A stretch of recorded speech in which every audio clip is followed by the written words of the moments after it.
विगत 3 मासरे जहाँ जहाँ अतिक्रम होती किंतु से पथ को मुझे जाऊनी आज आम आपण मैंने जानी 3 मास पर आमको समय देलु जा कलेक्टर सार को भेटिलु सबू अधिकार मानक आम भेटिला आज पर्यंत आप जानते गतकाली भी गोटे दिवागुड़ा 2टा गाय मारी आज भी शुणा मिलूँ जोटा कि राइका ब्लॉक आमर डाम्बारे गोटे गाय को मारिदेला हाथी तो से उद्देश्य आम आज महिला और पुरुष समस्ते अंचलवासी देखिए अच्छु आमर दाबी रही से हाथी को केमती ट्रांसप्लांट करके नहीं जाए अन्य स्थानांतर करेंगे ता सहित जो मैंने कि क्षति पूरण होती से मैंने कार घर भांगी कार गुहाल भांगी गाय नष्ट होती से आज पर्यटन क्षतिपूरण मिलनी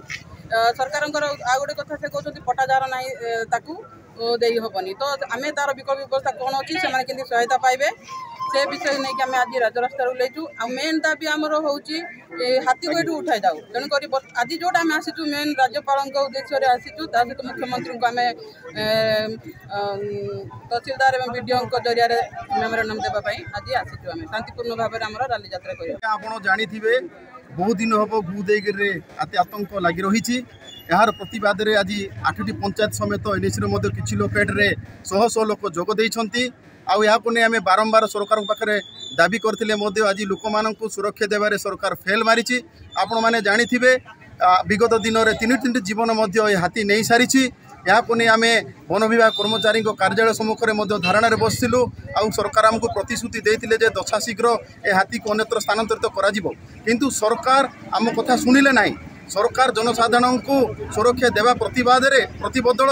से हाथी को सुरक्षा देउछन जनसाधारण को सरकार सुरक्षा दिंतु जो जगह हाथी उपद्रव होती से जगह लाइट लगातु जेमानकर घर भांगुची हाथी आम देखा किसी लोक आज पर्यंत सहायता मिल पारी ना सरकारी सहायता मिल पारी ना से तुरंत सरकार सहायता प्रदान कर लोक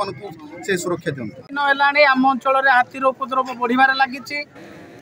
यही किछि दिन मध्य आज को 10-10टी गाईर हाथी आक्रमण में मृत्यु होती तो संगे संगे 3टी लोक हाथी आक्रमण में जीवन हरई यह बहुत दुखर विषय ए विषय आम सरकार को अवगत करूँ जिला प्रशासन को अवगत करूँ किंतु आज को दीर्घ दिन बीती जाते सरकार आमर कथा शुणिले ना तेणु आम आज शांतिपूर्ण भाव में गुदईगिरी 12 घंटिया बंद डाकर देचु कलिंगा और गुदईगिरी संगे संगे संगे शह शह महिला पुरुष आज आम गोटे विराट रैली रे आम जाऊँ तहसीलदार ऑफिस और बीडीओ ऑफिस को माननीय राज्यपाल एवं माननीय मुख्यमंत्री उद्देश्य आज दाबी पत्र दिज्व भूदेगिरी विज्ञापित अंचल परिषद और भूदेगिरी ग्राम पंचायत समस्त टाउन रे एवं ग्रामांचल समस्त जो स्ट्राइक डाकरा होता से संपर्क में आज आसी मत दाबीपत्र दवाई राज्यपाल उद्देश्य तेणु यही दाबीपत्र को मो जिला प्रशासन को जनइबी और राज्यपाल को पठाଯିव और ए संपर्क में जमी से डिमांड रखुले कि आज ड्रोन रे भी हाथीर चलाचल देखा जा पारना एवं माने हाथी एबे भी ये अंचल बुली उठुची तेणु से संपर्क में सरकार को जनइला फरेस्ट विभाग एक मिलित सम्मेलन में जो योजना हम आम मैंने समस्ते सहयोग करने प्रस्तुत सर आज भूदेगिरी अंचल 500-1000 बहुत आंदोलनकारी आसी पहुँचती मो पाखे मेमोरांडम ये मसे रू 1.5 मास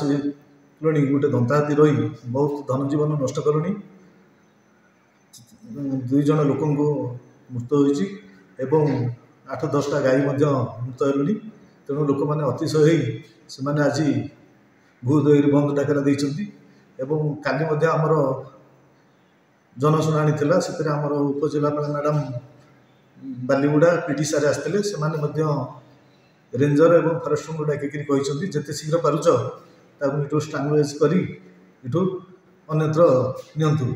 तेणु लोक अतिशय हेले आउ सहब ना तेणु आपने जिते शीघ्र पार्टी इठू केमती अन्य जगह को नियंतु प्रतिश्रुति देते।